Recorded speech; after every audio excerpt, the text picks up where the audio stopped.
Hey guys, welcome back to MMA Library. Today in MMA and UFC news, Sean O'Malley talks about Chito Vera versus Corey Sandhagen in a recent video before going on to discuss a potential rematch with Vera in 2023 for the Bantamweight belt. Here's what O'Malley had to say. I'm excited. I'm going to sit front row and observe these two warriors compete. It's a sweet fight. It's at the apex, but I'm not fighting, so I don't care. What's going to happen? I don't want to think too far into that. Cejudo said Marlon Vera is just a journeyman, not good enough to beat Corey Sandhagen. You know what? That's not true. I used to call Chito a journeyman, but that was before he beat all those good guys. I didn't think Chito was going to get as good as he did, but he's gotten good. He's gotten real good, and nothing but respect for him. I hope he beats Corey and Aljo beats Henry. Aljo moves up to 145 and it's me versus Chito. July, massive fight for the belt. Or Aljo beats Henry, comes back, I sleep Aljo like Marlon Moraes did, and then I beat up Chito. Either way, it doesn't matter to me as long as Chito gets the job done. I like Corey, but me versus Chito is a massive fight. Me versus Corey, anybody is a good sized fight. The biggest fight in the division is me versus anybody, but me versus Chito, the people have been waiting for it and it's getting closer. I think Corey is going to bounce around, be fast, people look good against Chito early. I feel like everyone kind of wins those initial rounds. Frankie Edgar won 14 minutes of that fight and then got head kicked by that dude, so I don't know. Henry Cejudo explains why Merab Dvalishvilli would be an easy opponent for him. I'm Merab times 10. My wrestling pedigree is so much better than him. Even a guy like Merab, he's a danger to everybody else but me. A guy like Merab would be the easiest fight for me, and I mean that. And I've told him that actually in Vegas. I think we have it on video. That, hey man, I think if I was you, I'd stay away from a guy like me because I'm a better athlete. I got better hands. I can submit. I can do a lot of things, and my wrestling is just that much better. Go ahead. I welcome you to my legs. I'm gonna make you pick up my weight. I'm gonna fatigue you, and eventually I am going to hurt you and knock you out. Merab is a top contender. He's boring as hell, but guess what, man? He's earned it. And he has to go back and give kudos to guys that just wrestle and know how to do it. But when you go up against a guy that knows how to wrestle and has been doing that like since he was a kid, like myself, and doing it at the highest levels, you're in trouble. The same reason why Aljamain Sterling doesn't want to fight me. Chael Sonnen debates in a recent video whether or not Jon Jones is as good as he was 3 years ago. Here's the clip. Is Jon Jones as good as he was 3 years ago? Does it matter? As human beings, we don't get better at something by not doing it. They say the last thing to go is your power. And I'll tell you what the first thing to go is. Your ability to take somebody down. The idea that Jon could go out there, take Francis down and keep him there, or Stipe or Cyril Gane, right? Some of these top guys, in many ways leads you to believe, yes, Jon's going to be the champion. He wanted to get up to 240 pounds. According to pictures on Instagram, he did. What's going to be different? I also think that Jon is one of the great trick boxers of our sport. I don't think he gets credit for that. Fighters are out there touching gloves to say, hi, Jon's kicking you in the mouth. And I don't call Jon a kickboxer. I like to call him a trick boxer. And it's just a term that I've stolen for Jon Jones. I mean, it's trick boxing. He catches your leg on a kick. He spins around and elbows you. I don't expect the same Jon, but I do expect a very good one. I do expect a very dangerous one. I think the coaches, when they're saying that he's got more power, that would seem to make sense to me. And if power is the last thing to go, believe me when I tell you, the first thing to go is your ability to take that man down. Corey Sandhagen had this to say about his scheduled fight against Chito Vera next month. I think that I think Marlon does.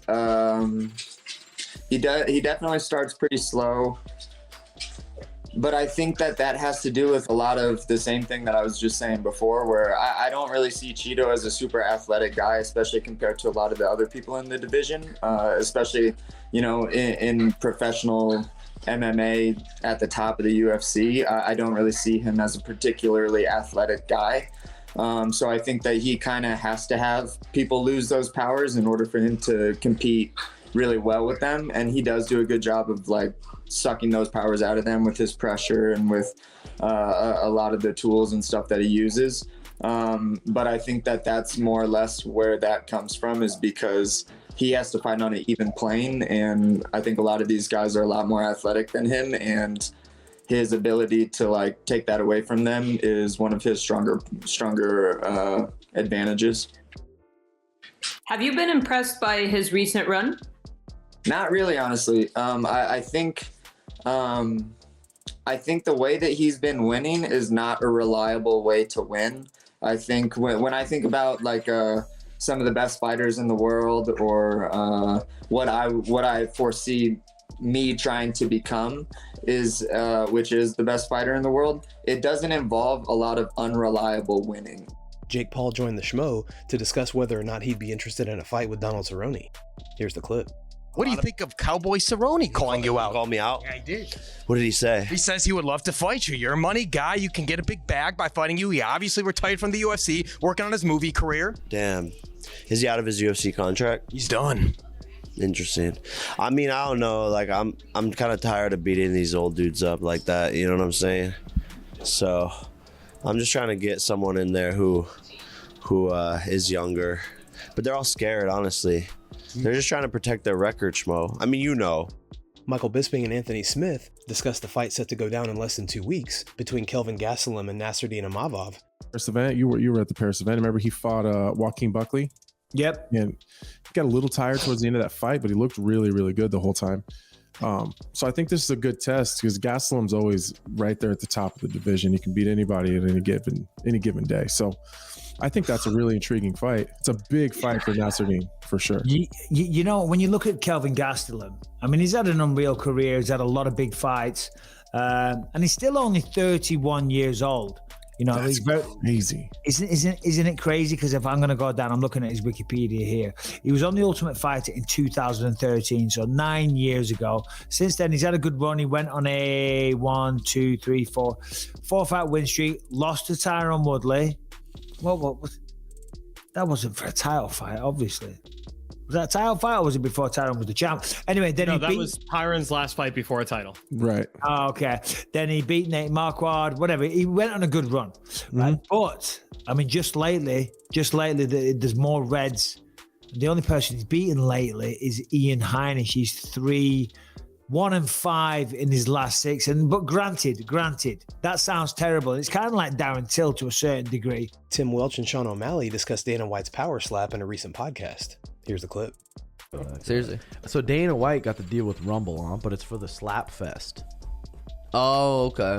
The slap. So they're doing dude, literally, show. This is a recipe for disaster / entertainment. I'm gonna get 16 guys that slap each other in the face, that want to become famous, that want to become popular. Put them in a house, a pretty nice house. Give them free alcohol, free food. And I'm going to film them. You can't do anything for 6 weeks. It's going to be good. That's going to be good. You see the little trailer of the reality show. It looks sweet. It looks like the Ultimate Fighter, but even crazier because you don't have to make weight. You don't have to be in shape. And you can get up and go and perform. Probably, I mean, it will probably for sure affect your performance. Like you said, Tim, there's so much drama in like every house when you have roommates, and now you got them slapping each other. Yeah, they're gonna be slapping each other instead of actually fighting. They'll just be slapping each other around. Oh, yeah. Like there were like 4 or 5 fights right on the little show. The MMA community reacted on Twitter to footage of Dana White's altercation with his wife while on vacation in Mexico. One of the only current UFC fighters to comment on the situation was Derek Brunson, who tweeted, "If I post a meme, I'm getting fired. Start a GoFundMe and I'll do it." Jake Shields tweeted, "Fighters are the most loyal people in the world, and I don't see a single one of them defending Dana. That tells you all you need to know about him." Brendan Schaub said, "All jokes aside, handled it the right way." Luke Thomas tweeted, "Very not great." And Dan Hardy said, "It's hard to know what to tweet in moments like this." Guys, thanks so much for checking out the video. If you like the content we do here on this channel, don't forget to like and subscribe to MMA Library for all the latest MMA and UFC news. We'll see you in the next video.